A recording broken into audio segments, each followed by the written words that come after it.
Join us on this week's WRAP podcast, where we'll review all of the European games, have a little chat about what tickles us, and then we'll move on to looking at the URC for this week. Let's start the show.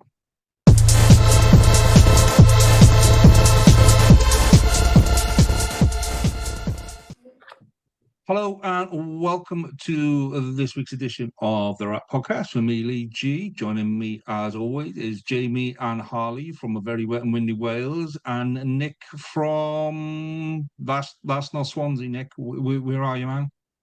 In Tenerife, buenas noches. Nice. So joining me this week is Jamie and Harley. Point of order, I'm in a wet and windy Devon. Oh yeah, you are tonight, and you are tonight. But good evening, one and all, gents. Good evening, one and all. So yeah, a bit of a crazy weekend. Have we recovered yet, Jamie? Have we cheered up? Dare I ask? Yeah, absolutely fine. I was actually more annoyed at Newport County losing the Portfield than I was seeing Dragons get thumped in South Africa, because I saw that coming. So yeah, not really too bothered by what I knew was coming, to be honest. Well, we'll talk about all of the games and what have you later, but let's kick off as we normally do with a little bit of news desk. So Jamie, all yours, mate. What's on the news desk this week? Yeah, some women's rugby news first then. So Belinda Moore has been appointed as the WRU's new head of women's rugby. Moore is a former chief executive of Premiership Women's Rugby, and she's also the wife of former England hooker Brian Moore, in case you was wondering. So yeah, that seems to be a good appointment. Also, news broke today before we've just started recording. Sean Lynn has been announced as Wales women's new head coach. Very successful coach Lynn led Gloucester Hartpury to back-to-back Premiership titles, and the side is currently sitting top of the table. So Harley, you're the women's rugby expert on this part. Do you want to give us your thoughts on those appointments, please? So we're recording the women's WRAP on Thursday night, so I'll give you my fall through. But I mean, the headline is, this is as expected. You know, everyone's name, even when your income is still in post, with Sean Lynn, and all the work he's doing with Gloucester Hartpury. Yeah, it's hard to look after. You've got a good Welsh coach who's running a successful side. The big question for me is, are the union going to give him the backing that he deserves? So he gets the full backing he needs from Gloucester. If he's not going to get it at the WU, I don't see too much changing. But one thing that's been encouraging is all the players' social medias. They've been reposting, retweeting, reblog. I don't know what the terms are for TikTok and Instagram. I'm too old for that, despite being 32. Basically, they're all going how wonderful it is, and it's not just the Gloucester Hartpury players. You've had George Evans post it, Courtney Keat, and a few other big name Welsh players. I think Caleb Evans posted about it as well. So it looks like this is an appointment that's exciting the players as well. Now I know players being on board isn't it the be all and end all, but it does go a long way to buying messages. So yeah, I think it's a good appointment. Will he have enough time to make the change, to make an improvement? I don't know. Ready for the Six Nations, but hopefully at least for the World Cup. Okay. What I'll say on that is, so obviously my boy was in Hartpury and he met him a couple of times and he said he's a really nice guy. Just even though obviously he wasn't coaching my boy, they were just kind of around the pitch and what have you. And he just always stop and have a chat, especially if he finds out that you're Welsh. So he's got a lot of other credibility bits, not just his coaching. So good. Seems a positive appointment, doesn't it? Yeah. Okay, in other news then, according to Wales Online, the WRU have approached Harlequin scrum coach Adam Jones about joining Ron Gatland's backroom team for the Six Nations. The report says the deal has not yet been completed, but the WRU are desperate to get Jones into the Wales coaching setup. The report also says that WRU is set to appoint a sports psychologist by the name of Andy McCann, who has worked with Wales in the past. That'd be quite interesting appointment, wouldn't it, if they could get Adam Jones into the coaching setup. I think that would be popular with a lot of Wales supporters, I think. What do you reckon? Brilliant. I think the other thing, not just his coaching and his credentials and scrum, but he's a character as well. I think that's what's needed, because I think it'll probably be quite flat and quite pressured in the squad. As you know, given the results we've had, I think if they can get him there in time for the Six Nations, would be absolutely fantastic. I think it would lift the wider group. Because there was talk about the guy from Northampton coming, wasn't there? Yes, And there was. that kind of petered out, and then and I think Adam Jones has been the one that people have been waiting for a while. The danger is you build them up too much before they start, and there's only so much he can do with the time that he's got. The interesting appointment for me is the sports psychologist, as in who does the job now. Because I'll be honest, it's not something that gets spoken about much. And as we said on last week's pod, that mental framework, how you approach the game, how you approach training, all the stuff that gets done outside of it. None of our coaches, none of our head coaches are given psychology. I know Toby Booth did a lot of it himself as part of his personal development and what have you. And I guess a lot of coaches will take on little bits and bobs, but for me, it's fundamental, especially for a team like the Dragons, Jamie, where you imagine how much mental pressure those guys are under every week just to get out of bed and go into work and lift weights and what have you. Yeah, they to have definitely somebody... need a psychologist in the Dragons. They definitely do. Yeah. It's an important part of sports psychology. A lot of it, yes, talent and ability is one part of it, but mental psychology is very important in sports. So yeah, I think it's a good move personally. Yeah, me too. Cool. Anything else? Or is that yes. No, just a couple of under-18s results to read out. So Dragons under-18s, they beat RGC 40 points to 12. And then Scarlets under-18s beat Cardiff under-18s 51-19. So yeah, there's a couple of rags results for you there. No fairness, half of our under-18s teams are now supporting our rags because all the rags are having to come up to our senior squad. I heard a rumour that there's a guy selling pies on the stall that's been asked to bring his boots into work this week, Harley. So, well, I mean, they've already signed Dan from the Cardiff pod because he looks enough like Rory Jennings to get away with it. Cool. Okay, it's hard with the under-18s to know where everyone is in the table because there's 5 of them.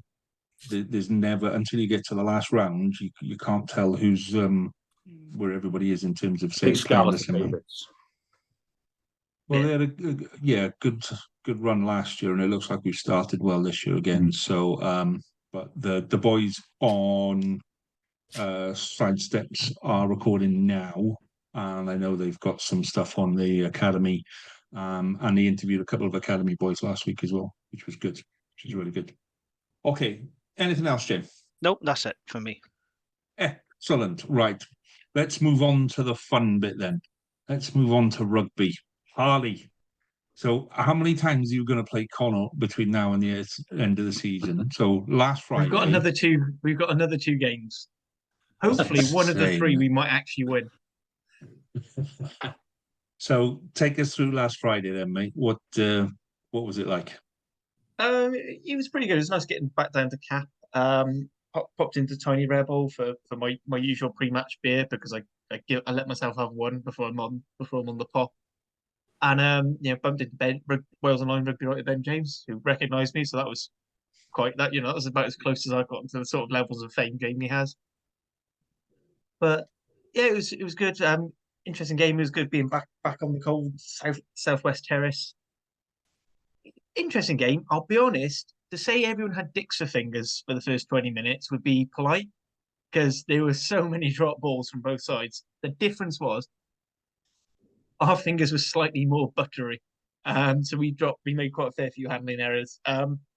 Just checking the rugby past stats, I'm quite surprised that we've got 100% scrum success because those first few scrums were Finley Beelum had Reece Barrett and all sorts of knots. And then he sort of, very similar to the Perpignan game, he sort of worked its way into it, which I think is encouraging because a lot of our props have been guilty of if they get on the wrong side of the ref, that's it, they stay the wrong side. Whereas Barrett seemed to work out what was needed on the fly. Very close game. Probably one of our best tackle successes of the season. The problem was the one or two occasions where we did miss tackles, it led to a try. So we got a bit battered of that. Very close game. We were always in the game, but I never felt Connacht wouldn't win, if that makes sense. Because they just seemed to have that little bit too much. Just slightly bit better composure when they actually did get chance. I mean, it helped that they had nearly 70% possession. That really does help, frankly. And I said 42%, like 42% of the time possession was in our sort of 22 to halfway. So, they're gonna score 4 or 5 tries. Some good performances. But we found out now that Big Al Lawrence is he looks like he's going to be out with fractured hand. Thomas Young's a doubt, who was pervious on that game, apart from the ref seeming not know what a good turnover was. But even then, it still didn't stop him being part of Cardiff winning 9 of them. But you'll guess what I'm going to say was our biggest problem. It's this. We're on what I'm sure I found out is a weekend not for the Wales hookers in the squad, apart from Sam Parry, who stock rose by not playing. After what I've heard about Elliot D, and Evan Lloyd just had a stinker, really, for his first 20 minutes of throwing. But we've been talking about this for a long time, Harley. Like all of last season was lineouts, and pretty much most of this season it's all the same. So why? Have you genuinely now? Yeah. So I don't know that much about the Cardiff backroom team. Have you got a lineout coach? And if so, what are they doing? Judging by how hard it seems to be for teams to score maul tries on us, and some of our maul tries we've scored ourselves, mostly that, just not the actual lineup. I think a lot of it is just you've got a back rower who's learning to throw, and that's caused some problems.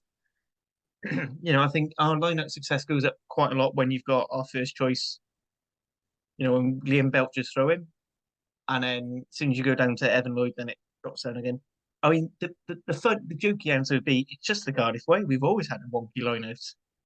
A bit like Wales in that respect. Like I don't remember Wales ever having a completely dominant lineout.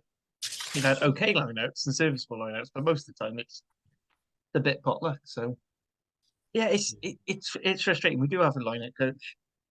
Not sure what he's using. I mean, we have a scrum coach as well, and I'm still not sure what's happening there.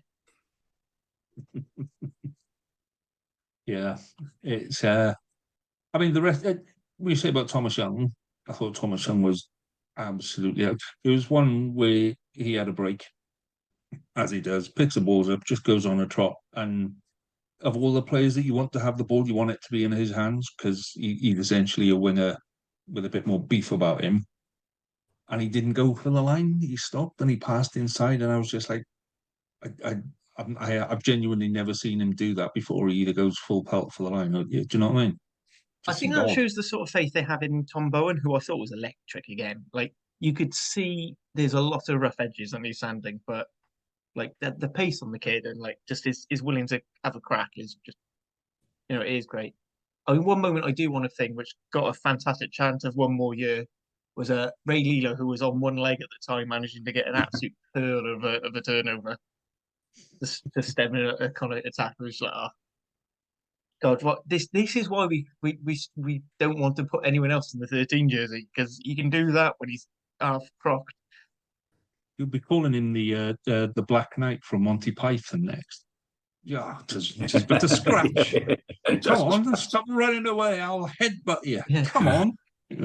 I made a joke with Hugh because we were talking about the Scarlets, about which we'll go into later, about the sort of who they actually have left at the backs. And I was like, oh, well, you can have Johnny Williams and Max Page as centres. And he went, Johnny's injured. I went, you're going to have to tell him he isn't. It's a change. Yeah. We saw that coming. Right, let's move on to probably the game of the weekend, but probably also the game that the least amount of people watched because it wasn't on Premiere, it wasn't on S4C or anything. So basically, Nick, you could say pretty much anything about the Ospreys game now, and everyone's going to go, fair enough, because hardly anyone saw it. I think it is available, actually. I think it was shown, the whole game was shown on S4C. It'd been about the 9 o'clock slot. Yeah, on Saturday. I think it should be available on catch up. So I won't tell any untruths. Well, what did you make of the game, mate? Absolutely brilliant. I thought it was the most positive results we've had this season. It was up there with winning at Leicester away in 2023 and Lions away last year in 2024. They were a very big pack, but I thought tactically Mark Jones got it right. He recognised their strength. He asked the players, I heard him in the interview say, he asked them to be brave. They were. We kicked a lot less than we normally do, kept the ball in hand. We made their big pack run around. We were under pressure at the scrums, but we stuck at it. We gave a few penalties away. But in fairness to the props who started and the props who came on, they battled really hard. We lost the aerial battle a little bit, but other than that, we were really, really good. We didn't use 2 of our reserves, so 1 to 21 were excellent. We scored some really good tries, some really standout performances. I thought in the pack, Lewis Lloyd as a very young hooker against a very big front row was very good. And Ethan Lewis coming back from injury, former Cardiff player, Harley, obviously, he did really well. But our physicality through people like Ratty, Spencer, and Fender, really good. They did the hard yards, and that allowed then Jack Morgan and Morgan Morse to really shine. We know Morgan Morse, I think, has got a lot of potential. It was his 20th birthday on Saturday, and he showed what a good player he possibly can be in the future. I'm talking real potential to be a very good international player for Wales, and maybe even better. And he's got rough edges, but what I've seen Morse playing for Ospreys before, sometimes through the over exuberance, he can try and get into a ruck and give away a penalty. He was very disciplined. You could see he was thinking about it a couple of times, but he wasn't the first man arriving, and he didn't give away silly penalties, and that allowed him then to play, and when he gets the ball in the open, and he's got a bit of pace, he's got a bit of step. He was superb. But I think the performance was epitomised by our captain. We're so lucky to have him, and I think Wales will see that we're so lucky to have him as well. I think he topped, as usual, the tackle count. I think he had at least 2 turnovers, scored a try, carried really well. He's such a dynamic player for his size. But as I say, overall, it was a really, really positive performance. The lineup was very efficient on the whole. And to go away from home, perhaps not to play Poe's first team, but as I say, that their pack was huge and the subs were huge. All their backs had played for France under 20s really recently, but we sort of catered for that there, and we've snuffed their attack out very well. Owen Williams played at 12, and I'm not always Owen's biggest fan, but he was very good at 12 on Saturday. And Cassende is looking a very good signing as well. Really positive. Couldn't have asked any more of the team. Put in an 80-minute performance.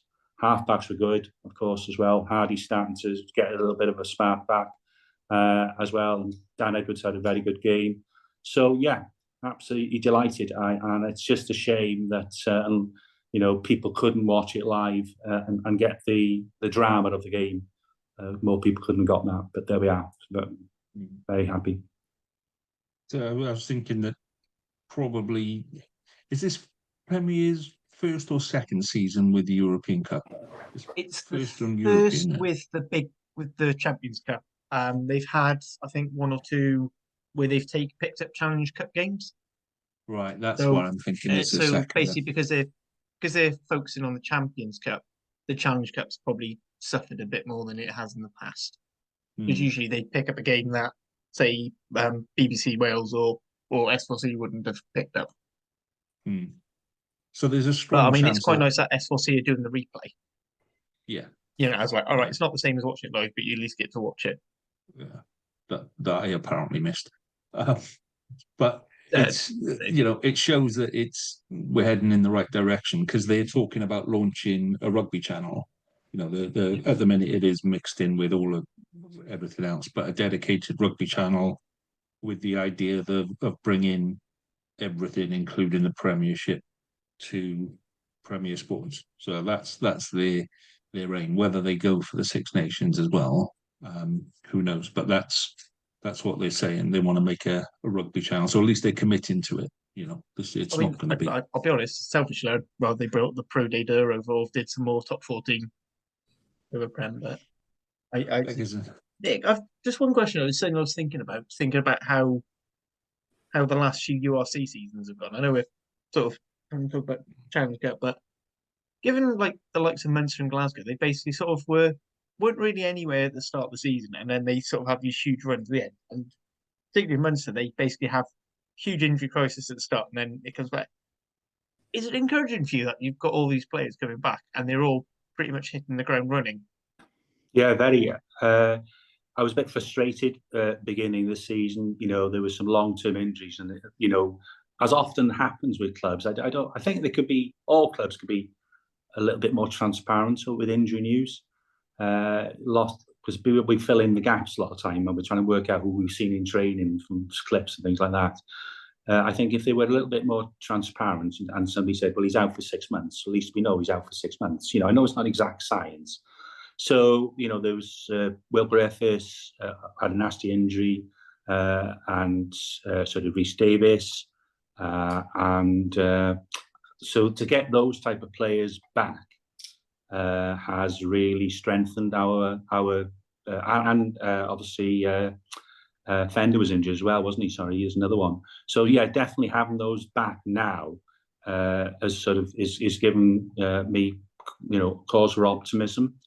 And hopefully, as the season progresses, we'll get Dewi Lake back and Adam Beard as well. So, even if we might lose some players to injury for those who've gone to the Six Nations, we've got the potential for be able to put a pretty decent pack out for the rest of the season.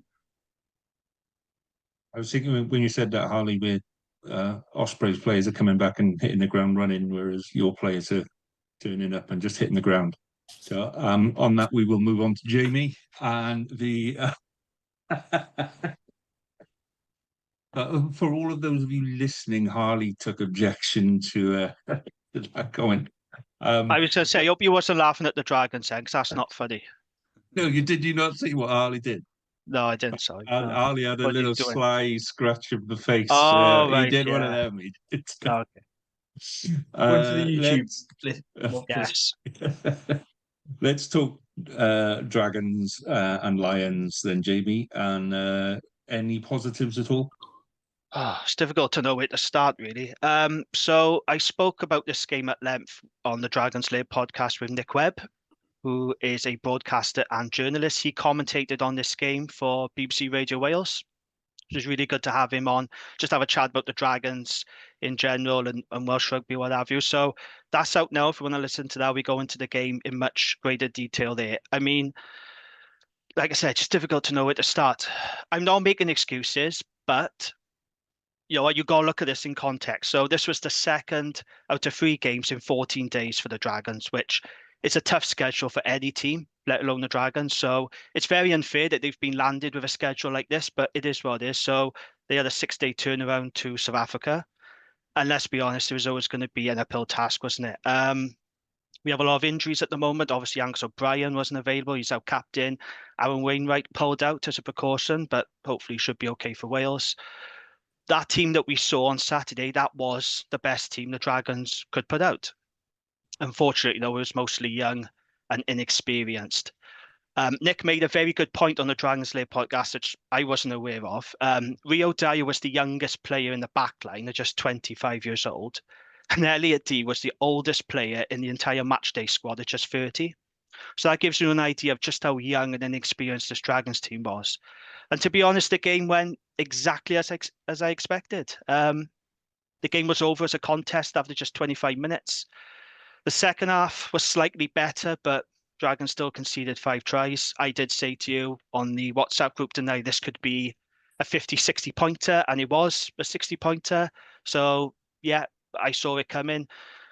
Dragons were pretty much second best in every area of the game. The scrum was absolutely destroyed. I've never seen a scrum get absolutely obliterated in the way that Dragons scrum did.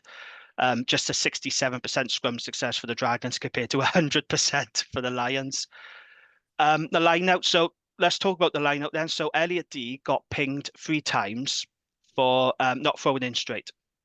However, what I would say, and Nick did point this out in his commentary, 2 of those calls were very contentious at best. One of them definitely wasn't straight, but the other 2, as Nick said, another ref on another day, it would have been fine. I thought Elliot was quite hard done by, to be honest, on 2 of them, but one definitely wasn't straight. So that didn't help, the line-out being wonky. Defense was passive. They were losing collisions on both sides of the ball.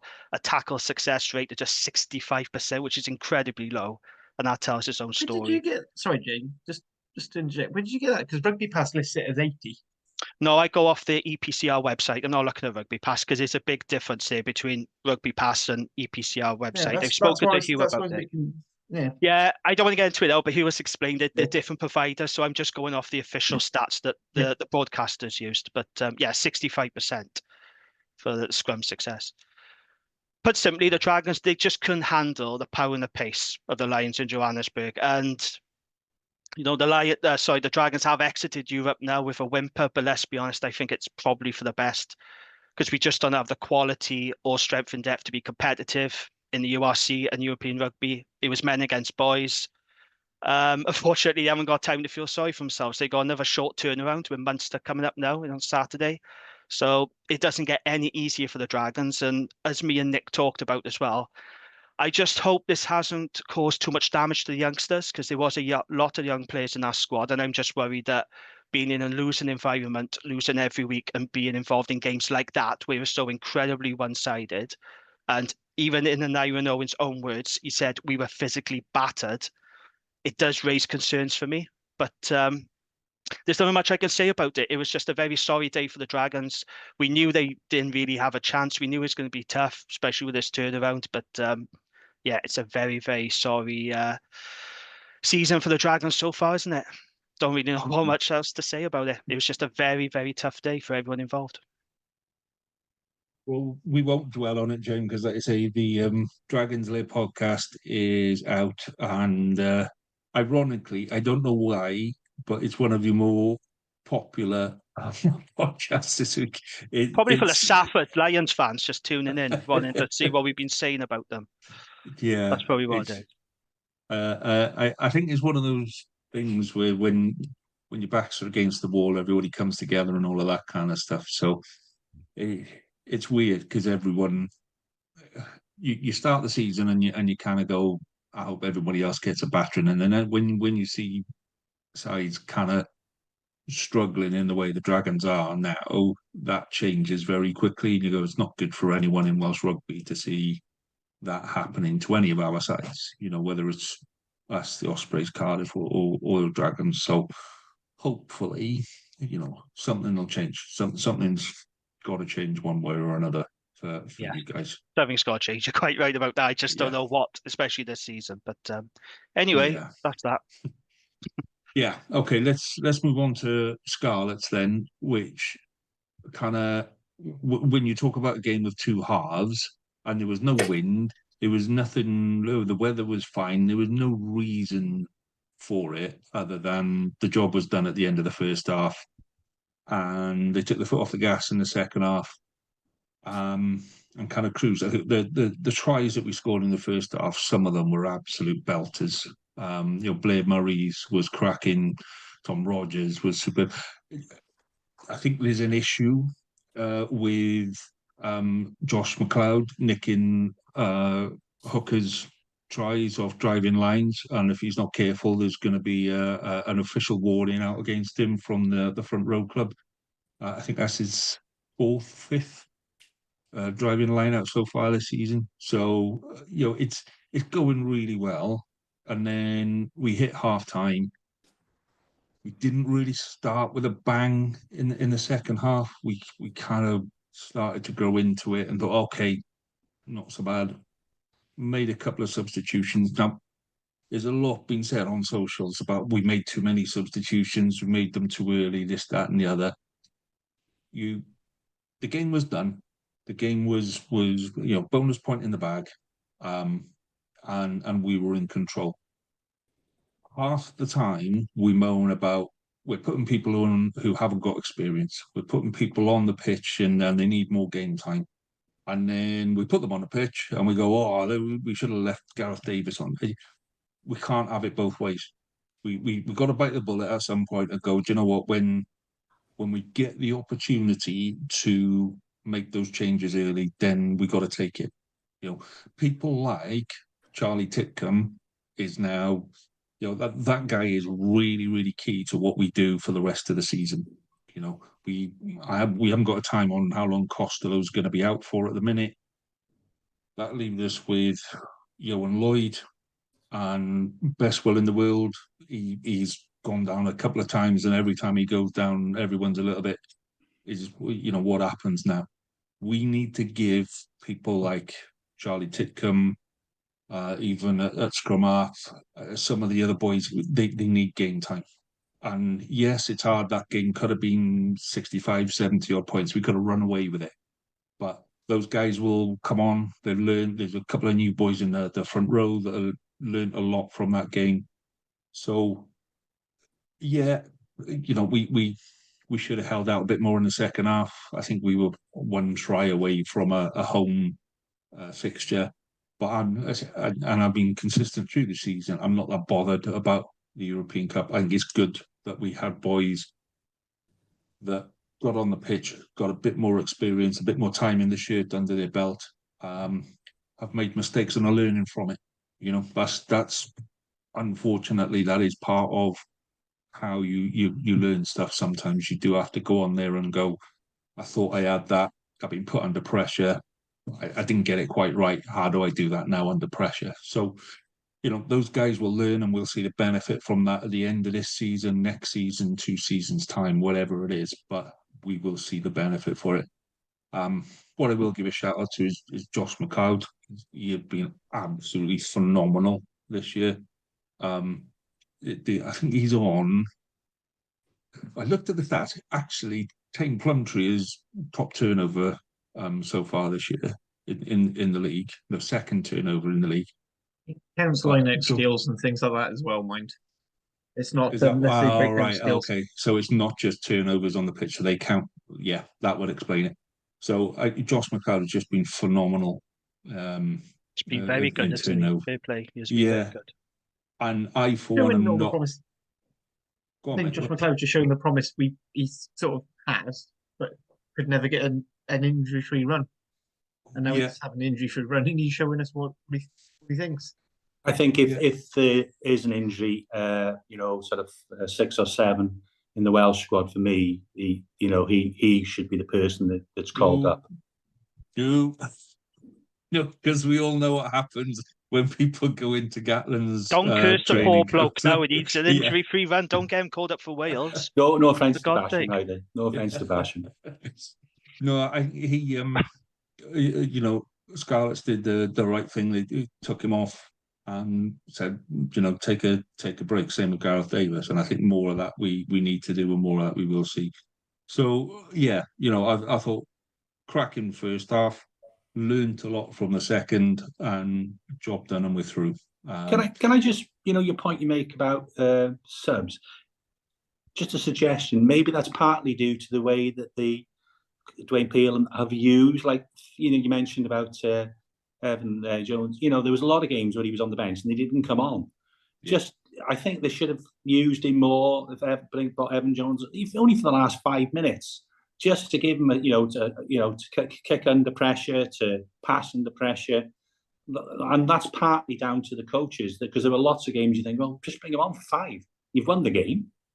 Yeah, and I think part of it has been we've been in a lot of close games. End of last season, start of this season, we've been in a lot of close games, and there has been that reluctance to make changes, which I get. We got tanked a lot last season, and you don't want to go through that again. And the opportunity to nick a win might be there, but I think the confidence is building now to make those changes. The disappointing thing was that Archie Hughes wasn't in the team, and pretty much all through last season, Archie and Charlie Titcombe played together at Carmarthen Quins.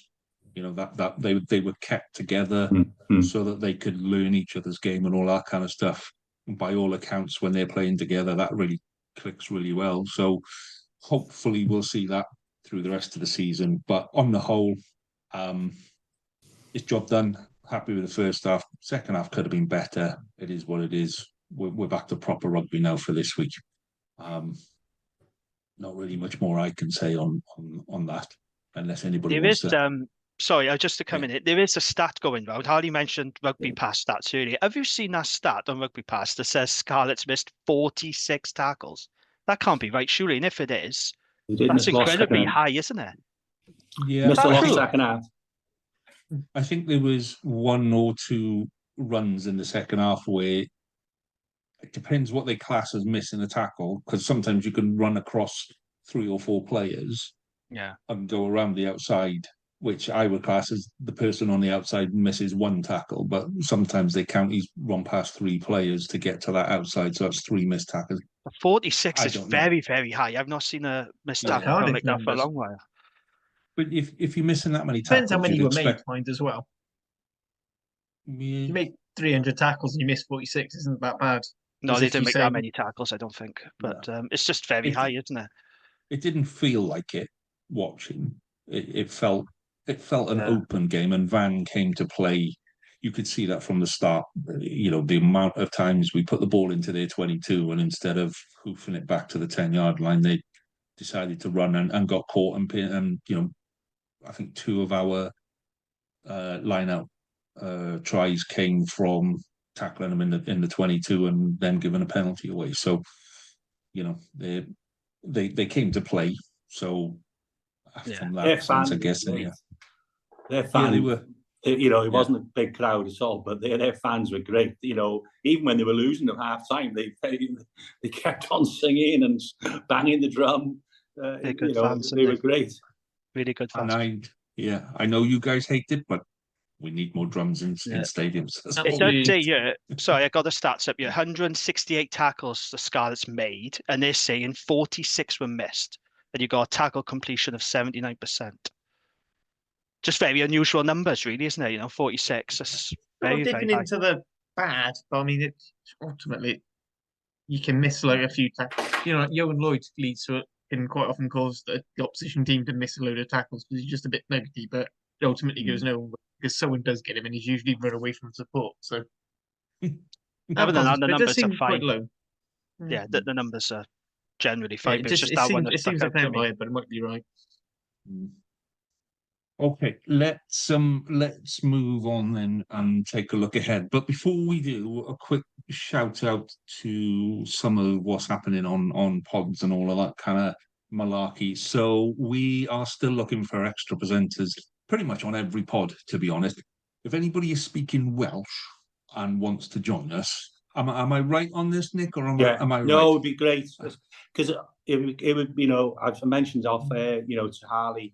You know, it's perhaps more difficult further east in Wales, you know, but certainly in the Cardiff area, there'll be a lot of Welsh speakers. So hopefully if we could get an extra one, because I think, you know, I think it works better where there's 3 or more. That's Carwyn is great, don't get me wrong. But I think, and that also means if one of us can't make it, we could still broadcast. And if anyone's ever met a Dragons supporter that speaks Welsh, I mean, they appear to be gold dust at the minute. Don't look at me. I don't know any Dragon supporters that speaks Cymraeg, unfortunately. Maybe we need to in the future. Bradley. Yeah. So I mean, we are looking all over the place. We're pretty much there on the Ospreys pod, but we do need somebody to cover the local games or the community games, the academy, and all of that kind of stuff. So far with the Ospreys, I've had somebody from Dubai, Texas, and it was somewhere else in Germany or France. They were on like 6 months leave in France or Germany or something like that. Worldwide appeal, that is, you see. No, mate, this is why no bugger's turning up to the Swansea.com. Oh, I thought you'd have to turn it. all your fan base are around the rest of the world. There's no bugger left in Swansea. That's what it is. If anybody fancies joining us, do give us a shout, because the more of us, the merrier on that one. Right, let's take a look ahead to this weekend. So we're back into URC. Time to get serious with proper rugby. We kick off on Friday night when Ospreys entertain Benetton. So, Nick, what are you expecting? Well, it's a short turnaround for us this time, isn't it? You know, like they went travelling till I think late on Sunday. I think Mark Jones said he's going to give him a couple of days off. So it's whether he can get them energised again. Hopefully, we can make just a few changes to help that, that level of energy for the game. 2-3 changes probably would help. I'm not expecting any of our Welsh contingent to be involved at all. I think they'll all be in camp, and I think that's probably. But that's also probably to Benetton, who's they have the largest by far majority of the Italian squad as well. But they can still put out a decent team. They got 3 Argentinian internationals, including a very Gallio's prop on the outside half, some very good player. Got a big lad on the wing, haven't they? The Fijian, Fekatoa, used to play for New Zealand. So, there'll be no mugs whatsoever. But, I think it'll be potentially a good game. And both teams had, of course, excellent wins the weekend. But our team will be, I would think, more similar to the team that played out in Pau than their team that won at home for them. The big difference now that we're back into URC, is Benetton are in 7th, and because of the start of the season that you've had, you're down in 14th. So there's a lot more for them to play for. They're closer to sticking in the top half, if you like, than yourselves. So I don't know how that plays. I don't know whether your guys now go, okay, we've got a good run in Europe. No, I think we take each game as it comes. A couple of wins during the Six Nations, and we could be pushing for sort of top, further. We'd be mid table, and with a few results go the right way, I expect us to win. Most of our games at home, certainly the rest of this season.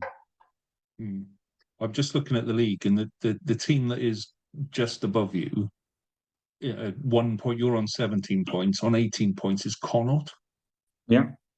And you look at how well Connaught have been playing through Europe, and you wouldn't put them down there with yourself. So, and you're on 17 points, so one decent win.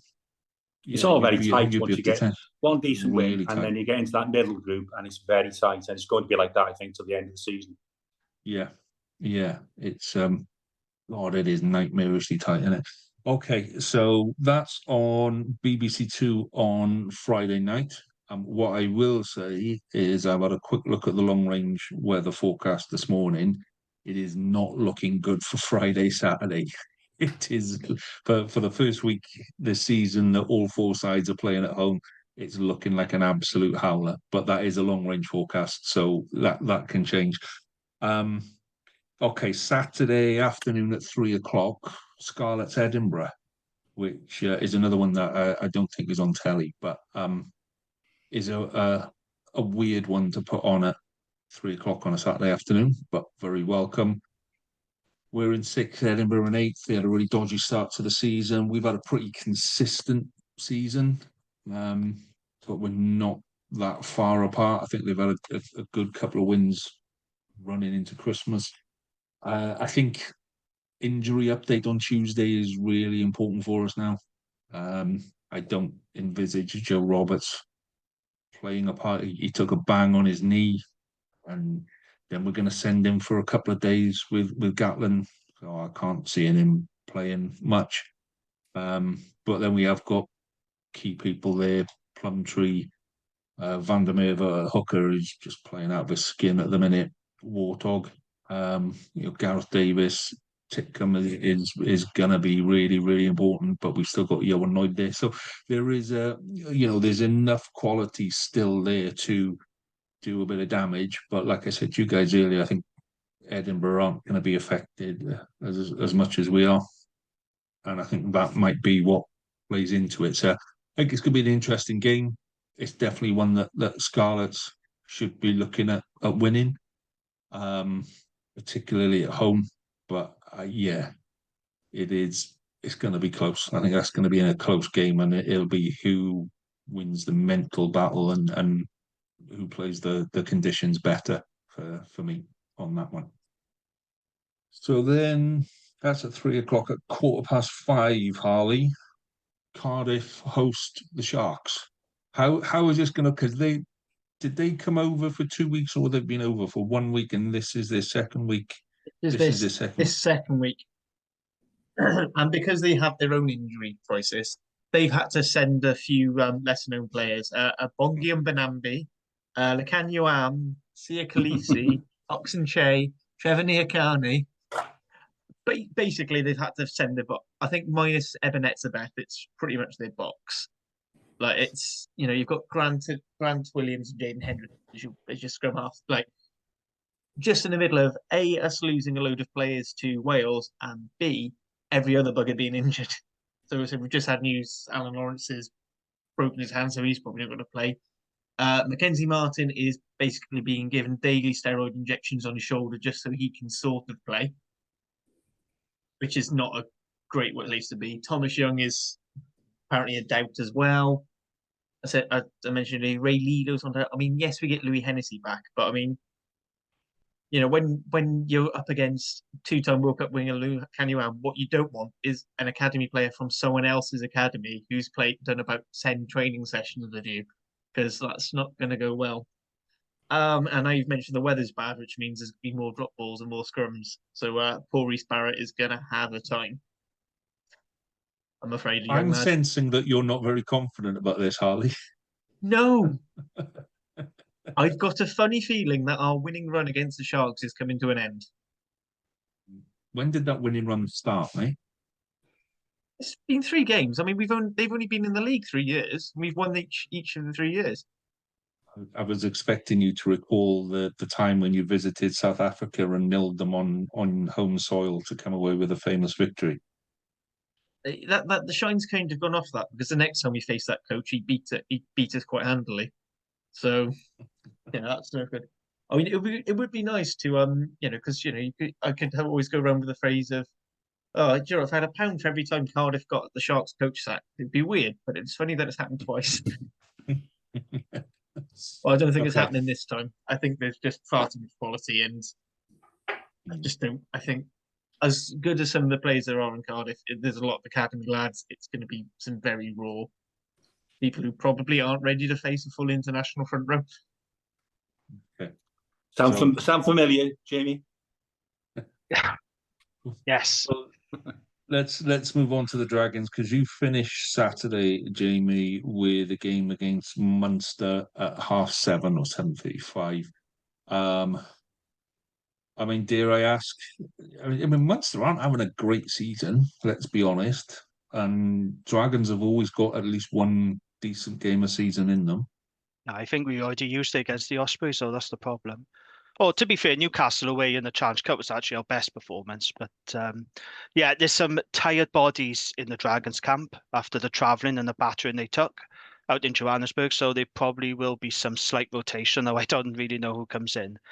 They could just really do with guys like Matthew Screech, Steve Cummins, Angus O'Brien and Harry Keddy back. I think we really do need those guys just for experience as well. But there was some good news on the weekend. So Tongan international Solomon Funaki, he made his return to the field, playing for Pontypool against Llandovery in Super Rugby Cymru. Came off the bench and scored a try.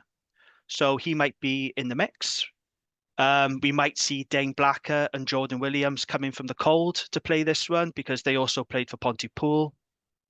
Munster, I mean, they'll probably be without their Irish internationals, wouldn't they? And they have got a lot of injuries themselves, to be fair. They're 11th in the URC, so they've had a disappointing season, really, by their standards. But saying that, I still think they're going to be too powerful for the Dragons. But the last time Munster came to Ronnie Parade, as we well know, when Rio Dyer tore it up, made Simon Sebo look like a very slow old man. And that was the game he really announced himself in Welsh Rugby that day. It was a fantastic occasion, great win. But the last time he came to Newport, we beat them. So I don't see it happening this time around, but stranger things have happened. So yeah, I think it's going to be tough no matter what team Munster bring over here, to be honest. Okay. So, yeah, there's a little bit of positivity, but it's very thinly spread out amongst a lot of us. Okay, so just to recap, then the Ospreys game is on BBC Two. Scarlets game is on Premier, not on terrestrial. Cardiff are on S4C. Dragons are on S4C. Just in case anybody was wondering where they all are. So we'll do predictions in a minute. Harley, do you want to run us down the league? But before you do, just if anyone is liking what they're hearing, liking what they're seeing, please do give us a rate and a share. Don't forget to subscribe and share the love that everyone has. Right now, you can do Prediction League. Right, so I'm going to go from bottom to top. So, unfortunately, Nick, you've inherited a pretty sorry state of affairs. So you're currently in fourth place with 60 points. Then it's a bit of a jump up to Lee on 64. Then, thanks to you, some good predictions for me on the derbies. I'm up to 69, and I kind of don't want to score another point, but we score at least 1 point every round, so that's no choice. And then Jamie, with his utter disgust at the Dragons' performances and predicting them to be completely battered most weeks, has gotten to 70. He's ahead on 72. He's also by far and ahead away the closest in terms of the difference from what his predictions to the actual scores as well. So there's only 186 points variance. I am the Leinster Rugby predictions. That's what you're saying. There's no enjoyment, but it's incredibly efficient. Okay, just to put it out there, that Lee is 303 points out on his predictions. He was the first one to break the 300 mark. What can I should be really close this year. With the amount of times that I forecast Scarlets to win or lose by 1, and the amount of times that we're within 5, I should be doing all right on that. But it's because I keep. The problem is this season you've been predicting Scarlets by 20. Yeah, there's a point, Harley. You've got right.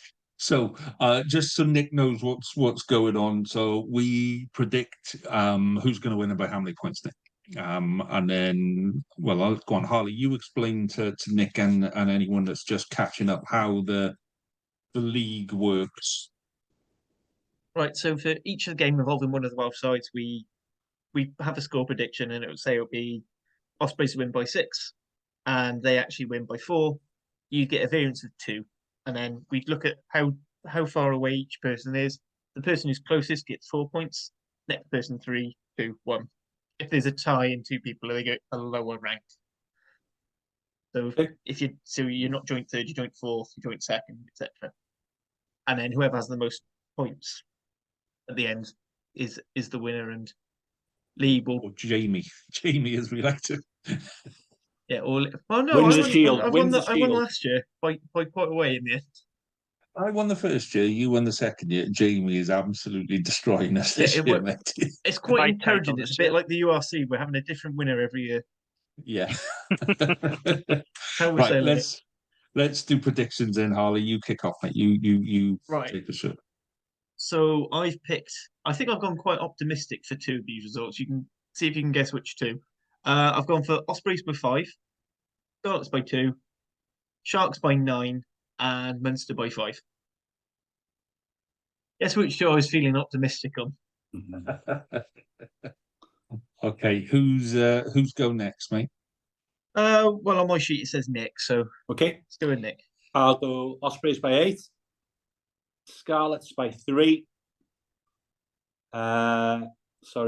Sharks by 15, and Munster by 12. Then we have Jamie. I've gone Ospreys by 10. I've also got Scarlets by 2, Harley. We've got the same prediction there. Yeah. I'm going to go Sharks by 6, but it would not surprise me if Cardiff were absolutely jammy and ended up beating the Sharks because they have got a hex over them. So I am going to go for Sharks by 6, but it would not surprise me. I'm fully expecting a game like Glasgow. I reckon it's going to be like the Glasgow again. It's just going to be like... Yeah, it has the potential, but I don't know. Like I said, Cardiff have got something over the Sharks. And then Dragons Munster, I've gone Munster by 16. Those are my And predictions. then finally, El Capitan.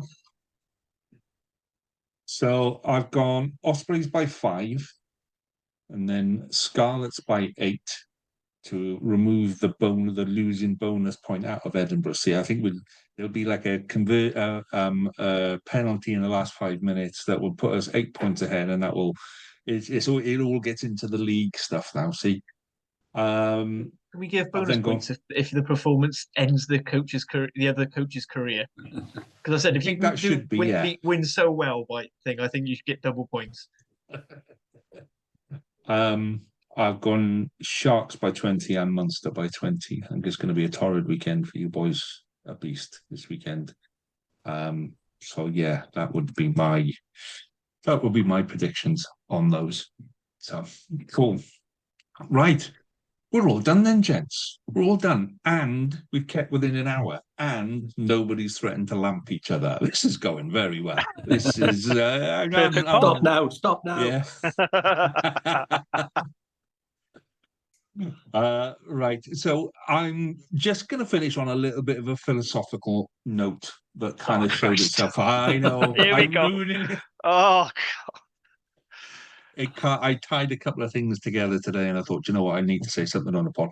So, the other side of the water, we have the great orange cucumber taking power today. And then I saw a whole load of posts where, so I think when supporters get into a game and they forget who their own team is, and instead of saying my team did this, we judge ourselves on who we are by hating somebody else. And it really, really annoys me. And I tied the two things together today, and I just thought, you know what? As a rugby supporter, we're better than that. As a rugby supporter, you use your brain, you use your heart a load more than you do with all these other things. So when you find yourself doing it, just kind of stop. I think we probably all do it at some point. We go, I hate them and we're better than them, blah, blah, blah, blah, blah. But just take a couple of seconds and have a think about what you say and give your head a wobble, because we're better than that. As rugby supporters, as a rugby family, we're better than that.